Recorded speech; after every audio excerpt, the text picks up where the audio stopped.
Il est pratiquement 18h si vous nous rejoignez sur France Info. On est en direct, le 17-19 se poursuit avec Lucie Chomette. Patrice Romden nous a rejoint également. Il avait la main de Dieu. Il était connu et adulé de Buenos Aires à Naples. Diego Maradona, star international du football, est mort aujourd'hui d'une crise cardiaque. Et il est décédé à l'âge de 60 ans. On va revenir sur cette légende du football argentin et international aussi. On va se rappeler les moments forts, notamment de sa carrière. Regardez. Du garçon des bidonvilles un peu court sur pattes, à une légende du foot simplement inimitable.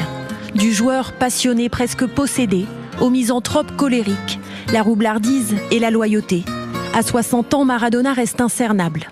Aux yeux de tous, le grand coup d'éclat, c'est celui-ci. 22 juin 86, en quart de finale de la Coupe du Monde. Le démon Maradona marque, non pas de la tête mais de la main. Les supporters britanniques crient au vol, à la triche. Provocateur, Maradona aurait dit, c'était la main de Dieu. 3 minutes plus tard, Maradona se rachète de sa faute et marque le but du siècle.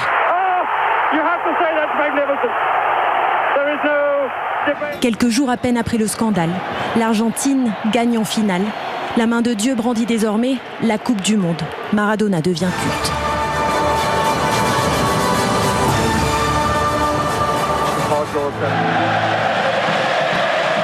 Le culte aussi à Naples. En 84, la ville pauvre du Sud s'est endettée pour accueillir l'icône argentine. Diego le lui rend 3 ans plus tard avec un titre de champion, puis la Coupe de l'UEFA en 91. Il devient une figure quasi christique, une étoile, à la dérive en dehors du terrain, dans une ville qui lui offre aussi la drogue, les liaisons extra-conjugales et les mauvaises fréquentations. L'histoire d'amour vire à la haine, et c'est la chute pour Maradona, contrôlé positif à la cocaïne en 91, puis à l'éphédrine en 94. Le gamin en or prend sa retraite en 97. L'après-carrière est marquée par des frasques, des problèmes de poids et des coups d'éclat, des scandales qui n'entament pas son image d'icône du foot. Patrice Romden, toujours avec nous. Patrice, ce don pour le ballon rond, Diego Maradona, il l'a eu très très jeune. Il l'a eu très très jeune, effectivement, puisqu'il il a été sélectionné dans l'équipe nationale d'Argentine alors qu'il n'avait que 17 ans. Je rappelle qu'il est né en 1960 et donc en 1977, le monde découvre un joueur effectivement court sur pattes, extrêmement trapu, pas un gaillard, mais qui réalise des choses absolument extraordinaires. Vous savez, l'essence même du football, on va dire que c'est le dribble. Et là, on a affaire à un dribbleur hors pair comme on n'en a jamais vu depuis Pelé, qui avait lui joué sa dernière Coupe du Monde en 1970. Et là, donc, le monde découvre un homme qui réussit à faire avec le ballon des choses qui sont absolument exceptionnelles. Moi, je me rappelle l'avoir vu jouer. Alors à l'époque, il jouait sous les couleurs de Barcelone, mais c'était au Parc des Princes lors d'un match amical. Avant l'entraînement, avant le match, il s'entraînait avec les joueurs et il s'amusait sous les hurrahs du public à tirer à 25 mètres du but et à viser la barre transversale. Et il a tiré 10 fois, il a tapé 10 fois exprès sur la barre transversale. Ça, c'était l'entraînement.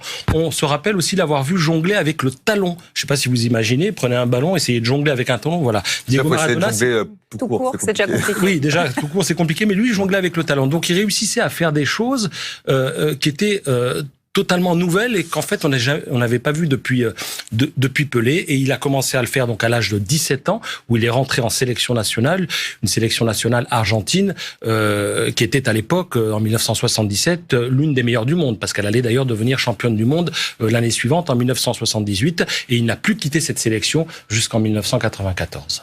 Et quasiment, je crois, 10 ans plus tard, on arrive au sommet de sa carrière avec la fameuse année 1986. Effectivement. Alors, 86, c'est l'année où l'Argentine remporte sa seconde, à ce jour, Coupe du Monde de foot. La Coupe du Monde a lieu au Mexique. Et là, on va avoir droit à un Maradona qui a 26 ans, qui est au sommet de son art et qui va réaliser de très très grands matchs, notamment contre l'Angleterre en quart de finale, où là, il va se passer deux choses qui en fait résument Maradona.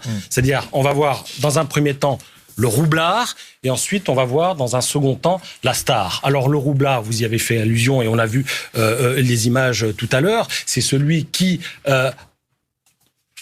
au nez à la barbe de l'arbitre, mais pas des 80 000 spectateurs qui sont dans le stade, réussit à marquer un but de la main.